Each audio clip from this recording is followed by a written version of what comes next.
नमस्कार, अग्निपथ देख रहे हैं आप और मैं हूं आपके साथ राखी। छत्तीसगढ़ में विधानसभा चुनाव को 5 माह से भी कम का समय बचा है और विधानसभा की 90 सीटों के लिए वोटिंग होनी है। इससे पहले राजनीतिक पार्टियां अपना एजेंडा लेकर चुनावी अखाड़े में कूद पड़ी हैं। बीजेपी नेता लगातार कांग्रेस को अपनी फेवरेट पिच पर खेलने के लिए विवश कर रहे हैं। यही वजह है कि भाजपाई घूम फिरकर हर बार राम मुद्दे पर ही आ जाते हैं। दरअसल 1 जून से 3 जून तक 3 दिवसीय भव्य राष्ट्रीय रामायण महोत्सव का आयोजन होने जा रहा है। आदिवासी नृत्य महोत्सव की तर्ज पर रायगढ़ में होने जा रहे कार्यक्रम की तैयारियां जोर शोर से चल रही हैं। इसी बीच पूर्व नेता प्रतिपक्ष धर्मलाल कौशिक का बड़ा बयान सामने आया। उन्होंने कहा कि सरकार चुनाव को देखते हुए रामायण करवा रही है। रामायण के लिए श्रद्धा भक्ति चाहिए, दिखावे से कुछ नहीं होगा। और कितनी आस्था है ये समय बताएगा। उधर मुख्यमंत्री भूपेश बघेल ने आयोजन को लेकर कहा कि ये कोई चुनावी आयोजन नहीं बल्कि हमारी लोक संस्कृति है। कुल मिलाकर राम नाम पर घमासान मचा है। सवाल है कि क्या कांग्रेस और बीजेपी के राम अलग हैं और राम नाम की जयकार में किसकी लगेगी नैया पार। इसी पर चर्चा को आगे बढ़ाएंगे। उससे पहले कुछ प्रतिक्रिया है, सुनाते हैं। पहले भी हम लोगों ने अनेक बार बोला है, जो राम को छोड़ दिया उसको कोई नहीं बचा सकता। और शायद राष्ट्रीय रामायण मेला का जो आयोजन चुनाव को देखते हुए उनको लगा कि चुनाव आ रही है, इसलिए मेला कराना चाहिए, भगवान राम के गुणगान गानी चाहिए, लेकिन उसमें उनकी श्रद्धा और भक्ति भी चाहिए। केवल कार्यक्रम करने और दिखावा करने से कुछ नहीं होगा। तो भगवान के प्रति आस्था जो है वो समय समय पर यहाँ पर निकल रहे हैं और देख रहे हैं, तो कितनी आस्था है वो समय बताएगा। लेकिन मैं समझता हूँ कि इस मेले के जो आयोजन किया गया है, एकमात्र नज़दीक में चुनाव है और चुनाव में कितना उसका लाभ मिल सकता। लोग बोला राम वनगमन पर परिपट अभी शुरू किए हैं क्या? 3-4 साल से चल रहा है। गोधन न्याय योजना अभी शुरू किए हैं क्या? 3 साल से चल रहा है। तो हम लोग चुनाव के हिसाब से नहीं करते। वो तो जो लोक संस्कृति है, लोक कला है, उसको बढ़ावा देने के लिए लगातार हम लोग काम कर रहे हैं। तो राम भरोसे राजनीति की बात हो रही है। आखिरकार चुनाव आते हैं, यदि कोई आयोजन हो रहा है तो क्यों इस तरह की बातें करते हैं? क्या कोई आयोजन को करने का मकसद चुनावी लाभ लेना ही होता है, जिस तरह की बातें की जा रही हैं? खैर, राम नाम का मुद्दा कोई पहली बार नहीं आया। हमने तो देश की राजनीति में इसको कई बार सुना और देखा है, लेकिन अब छत्तीसगढ़ में भी तमाम तरह की ये बातें हो रही हैं। क्या वाकई में इस आयोजन से किसी को फायदा और नुकसान हो सकता है? यदि राम नाम की जय जयकार करने की बात हो रही है तो क्या एक सत्ता पक्ष और विपक्ष के जो प्रभु राम है वो अलग अलग हैं कि ये शामिल नहीं हो सकते? चर्चा बहुत सारी है, सवाल बहुत सारे हैं, जवाब लेंगे। हमारे साथ मेहमान जुड़े हैं। सबसे पहले आपका परिचय करा दूं। कांग्रेस का पक्ष रखने के लिए सौरभ मिश्रा हमारे साथ जुड़े हैं। सौरभ जी, बहुत स्वागत चर्चा में जुड़ने के लिए। और बीजेपी का पक्ष रखने के लिए राहुल टिकरिया हमारे साथ जुड़े हैं। राहुल जी, आपका भी बहुत स्वागत है।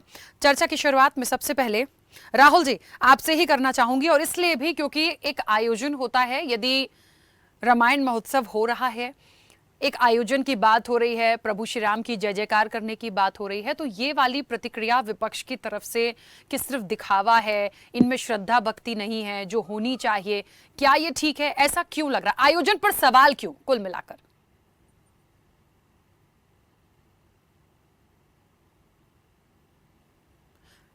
राहुल जी, मेरी आवाज पहुंच रही है आप तक? चलिए, शायद राहुल जी तक मेरी आवाज नहीं पहुंच रही है। सौरभ जी, मेरी आवाज पहुंच रही है? जी सौरभ जी, अब आपत्ति क्यों है विपक्ष को? ये फिलहाल दोबारा कनेक्ट कर रहे हैं, उनसे मैं पूछूंगी। लेकिन इस यहां तक, जहां तक भूपेश बघेल ने कहा कि ऐसी कोई बात नहीं है, एक आयोजन है और एक लोक संस्कृति को दिखाने की बात है, लेकिन फिर भी मैं कहूंगी कि ये कि मौका नहीं मिल रहा विपक्ष को बैठे बिठाए, या फिर राम नाम जहां जहां आएगा वहां पे सिर्फ सियासत ही देखनी है हमें? देखिए राकेश जी, सबसे पहले मैं आपके चैनल के माध्यम से आपके सभी दर्शकों को नमस्कार करता हूं। देखिए, भाजपा ने इस प्रदेश में पिछले 15 वर्षों में और इस देश में पिछले जब से केंद्र में भाजपा की सरकार है, केवल राम के नाम से राजनीति की है। इसलिए जब भी कोई व्यक्ति, जब भी कोई संगठन, जब भी कोई राजनीतिक दल कुछ काम करता है तो उनको उसमें पीछे उसके राजनीतिक स्वार्थ दिखता है। इस प्रदेश में पहली बार ऐसा नहीं हो रहा। इस प्रदेश के मुखिया ने, आदरणीय भूपेश बघेल ने इस क्षेत्र में काम किया हो। आज हमने इस पूरे प्रदेश में राम गमन पथ बनाए हैं। ये हमारी उद्देश्य इस प्रदेश में राम नाम से राजनीति करना नहीं। हमारा उद्देश्य जो राम भक्त है उसके माध्यम से हम आप पूरे प्रदेशवासियों के साथ जुड़ रहे हैं। भाजपा जिन्होंने केवल धर्म के नाम पर धंधा किया है, उन्हें हर वक्त राम के नाम पर सियासत नजर आती है, क्योंकि उनके लिए एक उपयुक्त कहावत है, उनके मुंह में तो राम जरूर है लेकिन उनके बगल में हमेशा छुरी होती है। यह भाजपा के लिए एक वास्तविक चरितार्थ है। ठीक है, चलिए राहुल जी, मेरी आवाज पहुंच रही है? चलिए, राहुल जी अभी भी कनेक्ट नहीं हुए। खैर सौरभ जी, जितनी भी बातें आपने बोली हैं ठीक है, क्योंकि विपक्ष ने भी बहुत सारे सवाल उठाए हैं, लेकिन एक महत्वपूर्ण बात यह है कि राम नाम पर हमेशा राजनीति से क्या वाकई कोई चुनावी लाभ मिलता है? हमने देश में बहुत सारी ऐसी बातें देखी सुनी हैं, इलेक्शंस भी हमने तो देख लिए हैं, लेकिन फिर भी क्या छत्तीसगढ़ के लिए, क्योंकि इलेक्शन छत्तीसगढ़ में है तो मैं छत्तीसगढ़ की बात करूं, क्या सिर्फ राम नाम पर जो सियासत हो रही है या जो सवाल उठाए जा रहे हैं, क्या वाकई इसका कोई फायदा या नुकसान हो सकता है? देखिए राकेश जी, भाजपा ने हमेशा राम के नाम पर राजनीति की है, इसलिए उन्हें हर जगह राम के नाम पर राजनीति नजर आती है। हमारे प्रदेश में पिछले 5 वर्षों में इतने काम हुए हैं कि हमें राम के नाम पर राजनीति करने की आवश्यकता नहीं। राम हमारे श्रद्धेय हैं, जिन्हें हम पूजते हैं, और हमें उनके नाम पर क्षेत्र में जाकर वोट मांगने की जरूरत नहीं। हमने ये जो इतना बड़ा आप एक तारीख से 3 जून तक आप महोत्सव देखेंगे रायगढ़ में, राष्ट्रीय रामायण महोत्सव, ये हमारे केवल श्रद्धा का भाव है, इसमें हमारी कोई भी राजनीति नहीं। भाजपा जिन्होंने हमेशा इस क्षेत्र में राजनीति करती है, इसलिए वो राजनीति नजर आती है। आपने अभी कर्नाटक का चुनाव देखा होगा, जहां इनके मुख्यमंत्री पर 40% कमीशन का आरोप लगता है। ये उस कमीशन के आरोप का बचाव कैसे कहते हैं कांग्रेस ने बजरंगबली को कैद करने की बात की है। ये उस समय बजरंग दल और बजरंग बली में अंतर भूल जाते हैं। कर्नाटक के रिजल्ट ने बताया है कि बजरंग बली कांग्रेस के साथ है और बजरंग दल भाजपा के साथ है, और बजरंग बली की जीत हुई है, कांग्रेस की जीत हुई, कांग्रेस की असली श्रद्धा की जीत हुई, ना कि यहाँ पर केवल राजनीति करने का कोई उद्देश्य है। ठीक है राहुल जी, मेरी आवाज पहुंच रही है?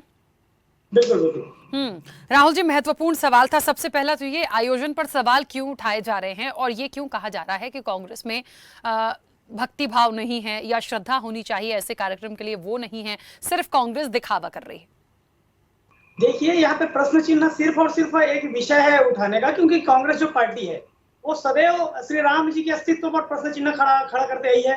चाहे आप इनके सांसद कपिल सिब्बल जी का वो बयान देख लीजिए, जिसमें उन्होंने कहा था कि राम सेतु एक काल्पनिक है, तो इन्होंने सदैव श्री राम जी के अस्तित्व पर प्रश्न चिन्ह खड़ा किया है। आप देखिए कितने वर्षों तक कांग्रेस की सरकार देश में रही, क्या अयोध्या में मंदिर बनने का इन्होंने पहल किया?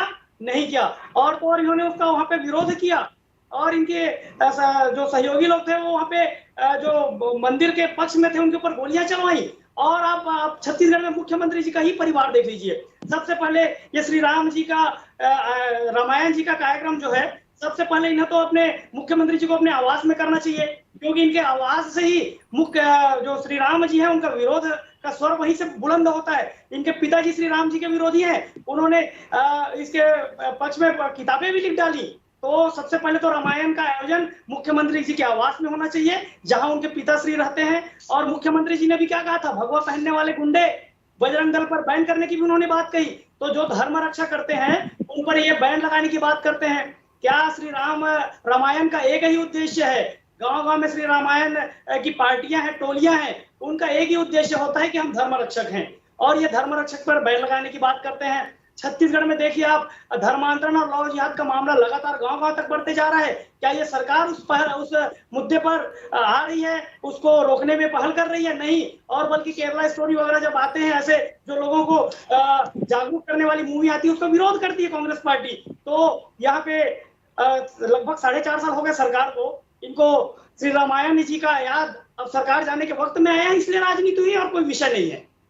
देखिए, मुझे ऐसा लगता है, जहां तक बजरंग दल की बात निकाली राहुल जी, तो बहुत स्पष्ट ये हुआ था पहले, जितना मैंने सुना समझा है, कि यदि कोई असामाजिक तत्व की भूमिका निभाएगा, मान लीजिए कोई संस्था है, उस पर सवाल नहीं है, लेकिन यदि आप खुद एक कानून तक नहीं जा रहे हैं, आप प्रशासन से नहीं कह रहे हैं, आप खुद ही एक कहते हैं ना कि निर्णय लेने लगे और किसी की जान ले लें कि यदि कोई कुछ गलत करता दिख रहा है तो आप उसकी हत्या कर दें, तो ये भी तो ठीक नहीं। तो इस तरह की जो चीजें हुई हैं, इस तरह के जो उदाहरण सामने आए हैं, मॉब लिंचिंग की हमने बहुत सारी चीजों में बहुत लोगों की जान गई, ये भी हमने देखा। उसके बाद बजरंग दल पे सवाल उठे हैं और इसीलिए शायद कर्नाटक में ये बात निकली थी।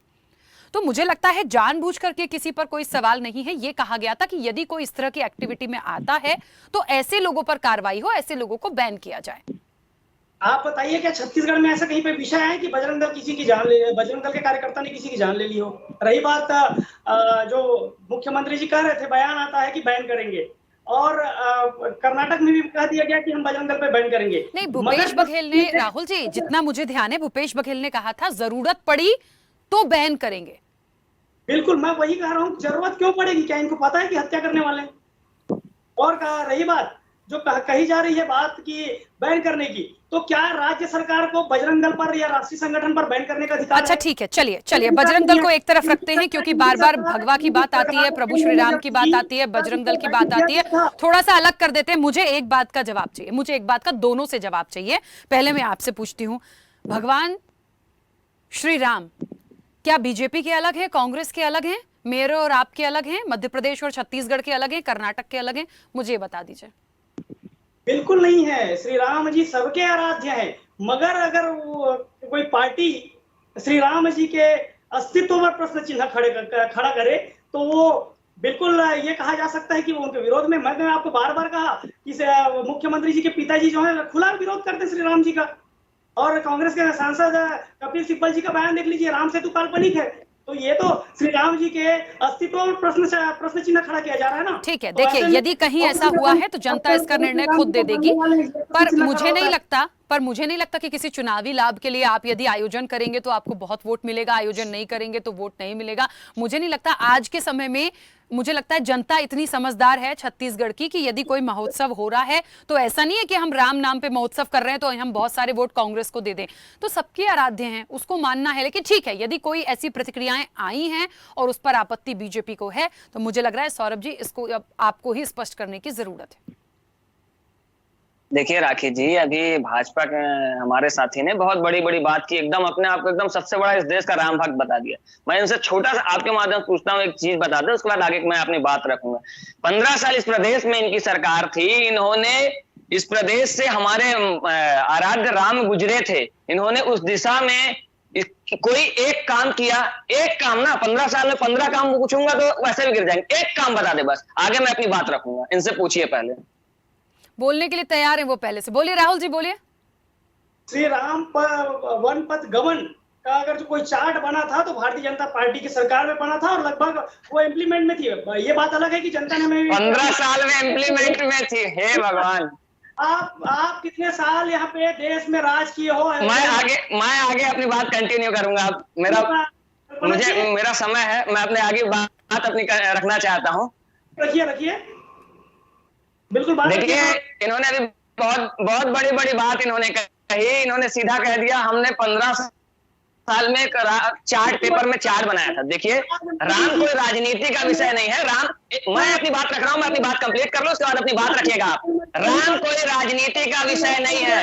राम हमारे आराध्य हैं, हम राम को मानते हैं। राम के श्री राम के आड़ में हम राजनीति करने वाले लोग नहीं हैं। भाजपा के वो लोग जो इन्होंने इस पूरे देश में राम मंदिर के नाम पर चंदा घोटाला किया, जिन्होंने राम मंदिर के नाम पर जमीन घोटाला किया, वो छत्तीसगढ़ वासियों को, हमको राम भक्ति ना सिखाए।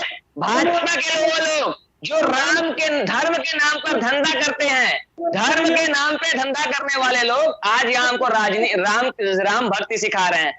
भाजपा के लोगों को सोचना चाहिए, इस प्रदेश में जब से कांग्रेस की सरकार बनी है, इस प्रदेश में राम वन गमन पथ का राहुल जी एक मिनट रुकिए, सौरभ जी अपनी बात पूरी कर ले, फिर मैं आ रही हूँ आपके पास। एक एक करके बोलिए तो अच्छा रहेगा। देखिए, समय की अपनी सीमा भी होती है और यदि हम सिर्फ इस पे झगड़े करने के मकसद से बात ना करें, अपनी बात को एक एक करके रखिए। सौरभ जी कंप्लीट करिए पहले जल्दी से। 1 मिनट राहुल जी, 1 मिनट। सौरभ जी और कुछ कह रहे हैं आप? मैं बात कहीं नहीं पा रहा हूं, उनके आगे ये सिर्फ बोलना आता है। बोलिए, चल थोड़ा जल्दी से सुनने की क्षमता तो रखें। बिल्कुल, सुनाइए। देखिए, इस प्रदेश में कांग्रेस की सरकार ने राम वन गमन पथ पे काम किया, आज पूरा देश देख रहा है। इस प्रदेश में चंद्रपुरी मंदिर, जहां 51 फीट की राम की प्रतिमा हमने स्थापित की। लेकिन कांग्रेस की सरकार में अंतर है, कांग्रेस राम के नाम पर वोट मांगने नहीं जाती, कांग्रेस अपने काम के नाम पर वोट करती। ये लोग धर्म के आड़ में धंधा करने वाले लोग हैं ये लोग। राम की इनके लिए भक्ति का विषय नहीं, राम इनके लिए राजनीति का विषय। अगला, ये जो कह रहे थे ना कि भगवा को बैन करने की बात कही, भगवा को बैन कर देगी कांग्रेस, कांग्रेस ने कहीं ऐसी बात नहीं की। मैं इस मंच से कह रहा हूं, मैं खुद हिंदू हूं, हम खुद राम को मानने वाले लोग हैं। जो भी धर्म के आड़ में उपद्रवी करेगा, दंगा फैलाएगा, वैमनस्यता फैलाएगा, कट्टरता फैलाएगा, उसको हम बैन करेंगे। राहुल जी प्लीज 1 मिनट रुकिए, आपकी आवाज नहीं पहुंचेगी। सुनने की क्षमता होनी चाहिए, सुनने की क्षमता होनी चाहिए। भाजपाइयों में सुनने की भी क्षमता नहीं है। और दूसरी चीज, ये अभी बात कर रहे थे देश में, प्रदेश, पूरे देश में राम मंदिर की बात कर रहे थे। राम मंदिर का जमीन घोटाला इस देश में किसी से छुपा नहीं है। राम मंदिर का चंदा घोटाला इस देश में किसी से छुपा नहीं है। ये हमको राम भक्ति की बात सुनाएंगे। और अभी ये बात कपिल सिब्बल की कर रहे थे। मैं इनके मंत्री किरण रिजिजू में आता हूँ, उन्हें भी खुलेआम कहा था कि मैं गौ मांस खाता हूँ। किसी में हिम्मत है? किस संगठन में हिम्मत? हमको रोकेंगे? स्मृति ईरानी की बेटी गोवा में बाहर चलाती है जहाँ गौ मांस का डिश परोसा जाता है। किसी में हिम्मत है? रोकेंगे? असम में इनकी सरकार है, असम से ठीक है, चलिए बहुत दूर दूर चले गए। ठीक है, प्रभु राम से पता नहीं कहाँ। ठीक है, चलिए सौरभ जी 1 मिनट। नीति करते हैं। ठीक है सौरभ जी, बहुत सारी बातें आगे। हाँ बोलिए राहुल जी, बोलिए। सौरभ जी सबसे पहले तो ये स्पष्ट करें कि मुख्यमंत्री आवास में कब श्री रामायण का आयोजन होगा। वहां उनके पिताजी को सद्बुद्धि दिलाने के लिए श्री रामायण जी का आयोजन कब होगा ये बता दीजिए। उसके बाद दुनिया जहान में श्री रामायण का आयोजन करें तो ये मुख में राम बगल में छुरी का काम ना करें। और जिस राम पथ वनगमन का बात कर रहे हैं वो भारतीय जनता पार्टी की सरकार में उसका इम्प्लीमेंट प्रारंभ हो गया था। और मैं तो गर्व के साथ कहूंगा कि भारतीय जनता पार्टी की सरकार में आज देश में अयोध्या में जन्मस्थली में अगर मंदिर का निर्माण हो रहा है तो मोदी जी के नेतृत्व में हो रहा है। और ये क्या बात करते हैं कि वहां का चंदा घोटाला और जमीन घोटाला बताएंगे कि आपके लोगों ने, भाजपा के लोगों ने राम के नाम पर किस तरीके का चंदा घोटाला किया, किस तरीके का जमीन घोटाला किया। किस बेशर्मी से आप पूछ रहे हैं मुख्यमंत्री आवास में कब रामायण होगा? 15 साल आपने सरकार में कभी 15 बार तो छोड़िए, एक बार भी किया है आपने? बेशर्मी की हद होती है। केवल राम पे राजनीति करना जानते हैं आप लोग। 2000 करोड़ का दारू का घोटाला करके बैठी है। ये हमें घोटाले की बात करेंगे? घोटाले का प्रश्न चिन्ह कहां से खड़े कर? मुझे ये बताइए, देखिए प्लीज मैं बहुत अच्छे से बोल रही हूँ। सौरभ जी, राहुल जी प्लीज मैं बोल रही हूँ। प्रभु श्री राम के आयोजन से मुख्य रूप से आपत्ति क्या आई है, हम उस पे ही रहें, हम दूसरे घोटालों पे ना जाएं। दूसरे घोटाले के लिए हम खूब दूसरा समय मिलेगा तो हम चर्चा करेंगे। पूरा विश्व देखेगा अयोध्या में 510 साल बाद श्री राम जी का भव्य मंदिर निर्मित हो रहा है, उसका उद्घाटन हो जाएगा। ये फालतू के आरोप भारतीय जनता पार्टी के ऊपर लगाना बंद करे कांग्रेस के प्रवक्ता। देखिए मुझे ऐसा लगता है चाहे कांग्रेस के दिग्गज हो या बीजेपी के दिग्गज हो, कई बार ऐसी प्रतिक्रिया आती है जो वो बिल्कुल अच्छी नहीं लगती है और दोनों एक दूसरे से घिरे हुए नजर आते हैं। लेकिन फिलहाल यदि छत्तीसगढ़ में कोई आयोजन हो रहा है, यदि कोई परेशानी है विपक्ष को या उनको आपत्ति है, मुख्य रूप से जो भी आपत्ति है हम उस पर बात कर रहे हैं और निश्चित तौर पर इसका जवाब कांग्रेस दे रही है। अब हम दूसरे घोटालों पर ना जाएं तो बहुत बेहतर होगा।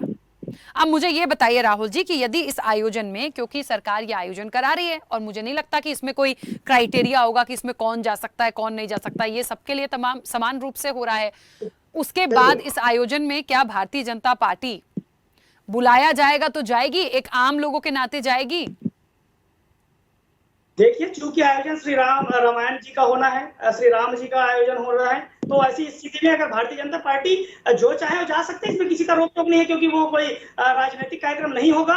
जरूर कांग्रेस आज अपने जाने के दिनों में ये आयोजन करवा रही है। इतने दिनों तक श्री रामायण का आयोजन करवाने का इनको किसी भी प्रकार से याद नहीं आया और आज अगर श्री राम जी का सहारा ले रहे हैं तो। और रही बात श्री रामायण का कार्यक्रम, एक मैं छोटी सी बात करना चाहता हूँ। एक मिनट सौरभ जी, मैं 1 सेकंड का बात बोलना चाहता हूँ इनके बीच में, बस 1 सेकंड का। सुना जाएगी, श्री रामायण का वाचन किया जाएगा, हम बिल्कुल जाएंगे। बोलिए। इन्होंने अभी अपने वक्तव्य में स्पष्ट कहा है कि वो कोई राजनीतिक कार्यक्रम नहीं हो रहा है। ये देखिए, ये इनकी मानसिकता है। इन्हें ये केवल राजनीति करते हैं, बाद में खुद ही स्वयं स्वीकारते हैं। जब डिबेट खत्म होगा तो ये खुद जाएंगे, उसको काट के सुनेंगे तो कहा है कि राजनीतिक कार्यक्रम हो रहा है। अरे मुद्दे खोजिए, जमीनी स्तर के मुद्दे खोजिए। आराध्य है हमारे राम, आपके भी आराध्य है, राखी जी के भी आराध्य है। उनको इस राजनीति में मत घुसेड़िए, जमीनी स्तर का मुद्दा खोजिए। वाले लोग एक तरफ आप खुद स्वीकारते हैं कि हाँ ये कोई राजनीतिक कार्यक्रम नहीं है, दूसरी तरफ आप आरोप लगा रहे हैं। अरे हद होती है राजनीति में, राजनीति करिए। बाद आपको की राजनीति कीजिए, स्वागत है, आप सड़कों पर जाइए, मुद्दे उठाइए, हम स्वागत करते हैं। विपक्ष हमारा है ना है, वो हमारी कमजोरी बताता है, हमारी गलती है, लेकिन आप तो हमारे राम पे ये राजनीति करने उतर जाते हैं। नहीं चलेगी, अभी दाल नहीं चलेगी। कर्नाटक की जनता ने दिखाया है ये सब राम की राजनीति ज्यादा दिन तक नहीं चलेगी। धर्म के नाम का धंधा छोड़ दीजिए, जमीन पर उतरिए, सब विषय खोजिए, उस पर लड़ाई लड़िए, जनता भी देखेगी आपको। फिर मैं आपके पास मुद्दे लेके आ रहा हूँ। आप माता कौशल्या के धाम में मंदिर की तो बात करते हैं, मगर छत्तीसगढ़ में शराबबंदी के नाम से पूरे मातृशक्तियों का अपमान कर 2000 करोड़ का अरे राहुल जी प्लीज बीच में शराबबंदी मत लाइए। मैं प्रभु श्री राम पर बात कर रही हूँ, पता नहीं कहाँ चले जा रहे हैं। ये विषय से भटक गए हैं। अच्छा ठीक है, एक बात अभी आई है सौरभ जी, आपसे कहना चाहती हूँ। राहुल जी ने बार बार एक बात पे फोकस किया कि आप मुख्यमंत्री आवास में कब कराएंगे और उनके जो पिता हैं वो कब शामिल होंगे या वो शामिल होंगे नहीं। मुझे एक बात बताइए, जो इस तरह की बातें आ रही है, यदि कोई आयोजन है सौरभ जी, और यदि किसी को कहीं आपत्ति है या किसी के परिवार में कहीं कोई ऐसा दिक्कत परेशानी, वो उनका व्यक्तिगत मामला हो सकता है, लेकिन बैठे बिठाए नहीं लगता कि एक मुद्दा मिलता है ऐसी जगहों पे। जैसे आज कपिल सिब्बल पर बात उठा रहे हैं, तो वो भी भूपेश बघेल के पिता पर चले गए कि मुख्यमंत्री आवास में करवा लीजिए आप। तो ऐसे मुद्दे क्यों मिल रहे हैं विपक्ष को, ये भी देखने की जरूरत है। अंदरूनी हो सकता है, व्यक्तिगत मामला हो सकता है, लेकिन उसको तो वो पब्लिक डोमेन में ही रहा है। अब देखिए, मैं एकदम स्पष्ट कहना चाहता हूँ, भाजपा को तो नैतिकता के आधार पर हक नहीं कि वो एक प्रश्न उठाए कि उस मुख्यमंत्री आवास में रामायण क्यों नहीं हो रहा। 15 साल में उन्होंने कितनी बार किया वो बता दें। दूसरी चीज, हमारे जो माननीय मुख्यमंत्री भूपेश बघेल है वो राम के नाम पर राजनीति नहीं करते। उन्होंने पूरे प्रदेश में राम के नाम पे, आपने देखा वो इतने सारे कार्य हुए, पर उन्होंने किसी मंच से जाकर ये नहीं कहा भानु प्रताप उपचुनाव हुआ, मैंने राम जी के लिए ये बनवाया, आप वोट दे दीजिए। हमें राजनीति का विषय नहीं हमारे लिए राम, हमारे लिए राम आराध्य का विषय है। दूसरी चीज, ये जो आवाज उठाते हैं, देखिए राजनीति करें बिल्कुल मंजूर है, विपक्ष का काम होता है मुद्दे उठाना, सड़कों पे आना, आवाज उठाना, लेकिन कम से कम राजनीति का विषय तो सही तय करें। अब बताइए, रामायण महोत्सव हो रहा है, पूरे प्रदेशों को हमारे मुख्यमंत्री जी ने आमंत्रण दिया है, ये उस पर राजनीति कर रहे हैं। अरे धर्म का नाम पे जो राजनीति है बार बार नहीं चलती। कर्नाटक की जनता ने आपको आवाज दिया है, उन्होंने समझाया है कि धर्म का धंधा छोड़ दीजिए, धर्म के धंधा नहीं। क्या मैं यहाँ बैठा हूं, मैं कांग्रेस का प्रवक्ता हूं, मैं हिंदू हूं, तो क्या मैं राम को नहीं मानता? क्या मैं बजरंगबली को नहीं मानता? क्या स्पष्ट क्या बताना चाहते हैं भाजपा के लोग इस मंच पे, क्या बताना चाहते हैं?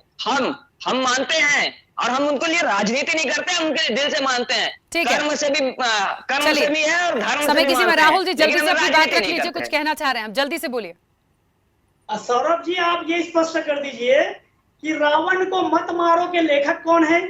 श्री नंद कुमार बघेल जी।